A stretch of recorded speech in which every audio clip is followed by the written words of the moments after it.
Whew, okay, so this one, okay, for starters, I try my best to not show any bias, but I love Abraham and Esther Hicks, and so this particular clip is coming from Abraham or Esther Hicks, and it's titled "Stop Any Negative Thought." I'm sorry, stop any negative emotion or vibration instantly. Abraham Hicks.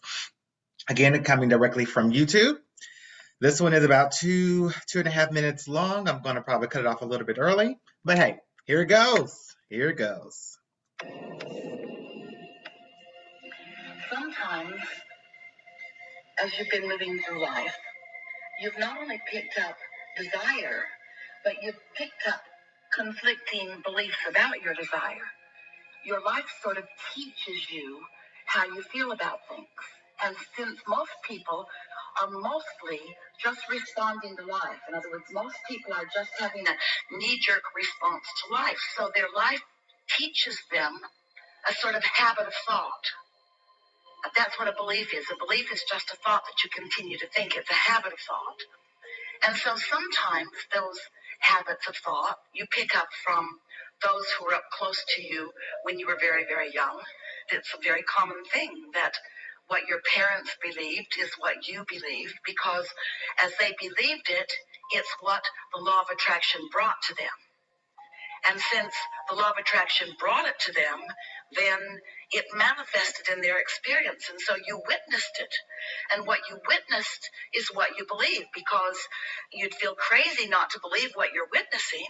There it is right there in full view. The data is all right there. The proof is right there in front of me. And therefore I believe it. And so it's not the easiest thing to hear that you can believe differently, and therefore you can attract differently, and therefore life can be different. Because most aren't doing that. Most are just observing. So most are offering most of their vibrational frequency, and that matters so much, in response to what they are observing.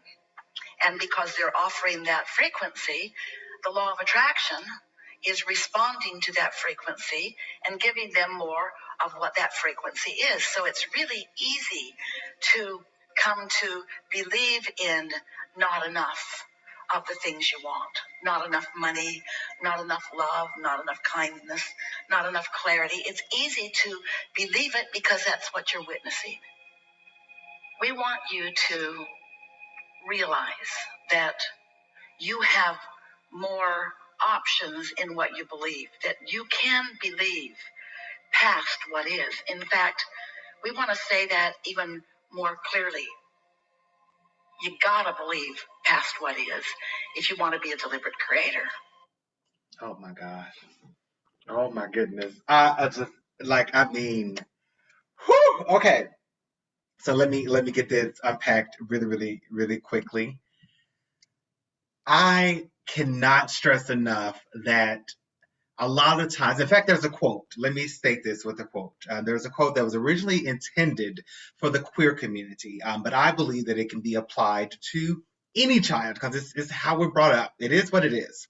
And so the statement is that we develop our senses and what we like and what we don't like based off of our childhood, and we often grow up living in a household where we're having to survive. And it doesn't necessarily mean a bad thing or a good thing. It just means that you have to survive to be able to fit in to this household, so you adapt to your environments. And what we often do for our adult lives is spend the entire life trying to unpack which part of those memories, which part of those I guess, that armor that we have, which part of those are still serving us, and which parts were originally there to simply protect us that is no longer serving us. And so you spend your life trying to unpack those things. And so there's nothing wrong with it. I mean, it's human. It is what we do. We are with our parents, they teach us, and they can only teach us based off of what they know, based off of their experiences. And so there's nothing wrong with them about it. There's nothing bad about it. They're just teaching us from their perspective. And I have a great story that I'm going to share 30 seconds. I remember walking out with my HR director one day, and they were asking me about a fudgesicle. And so I was like, I have no idea what the heck that is. He was like, he was excited about going to get one, I think. I said, I have no idea what the hell a fudgesicle is. And so he thought I was joking. Needless to say, I wasn't. He just could not believe that I did not know what a fudgesicle was. I just didn't know. So I went home and I asked my mom. I went by her house one day or something, and I was just like, "Mom, like, okay, my director was teasing me. Like, he was telling me about a fudgesicle or some crap, like, what is that?" And so she explained to me what a fudgesicle was. I was like, "So why is it that we never had one growing up? Like, why don't I know what it is?" And she was like, "Oh, I hate those. That tastes like dirt." I said, "What?"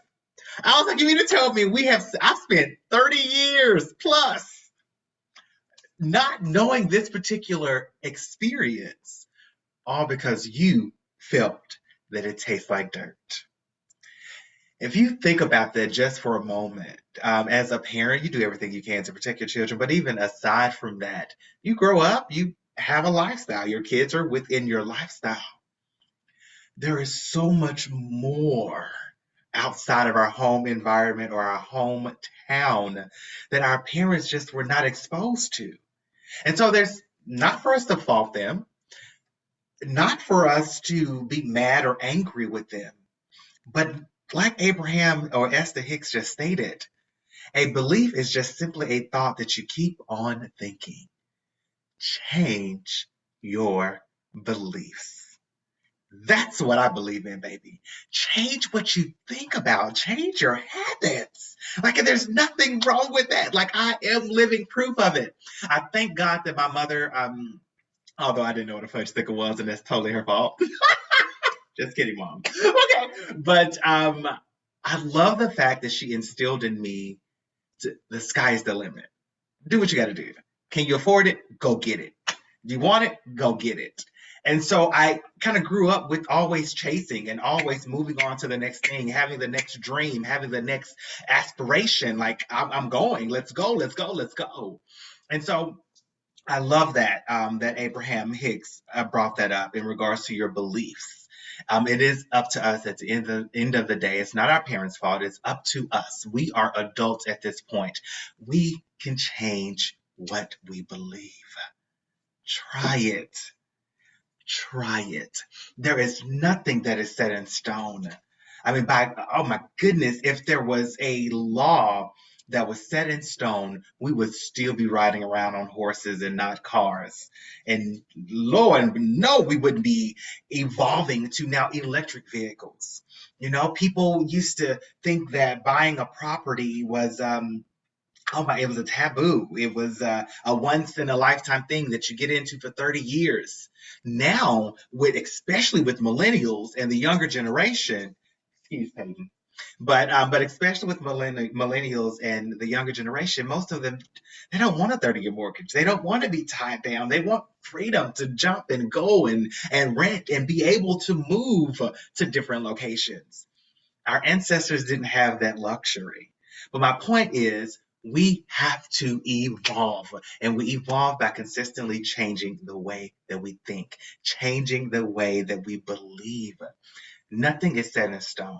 At the end of the day, I think there's a great quote by, I think it's Albert Einstein, and he stated that knowledge is amazing, but knowledge will only teach you what you already know. The imagination is limitless.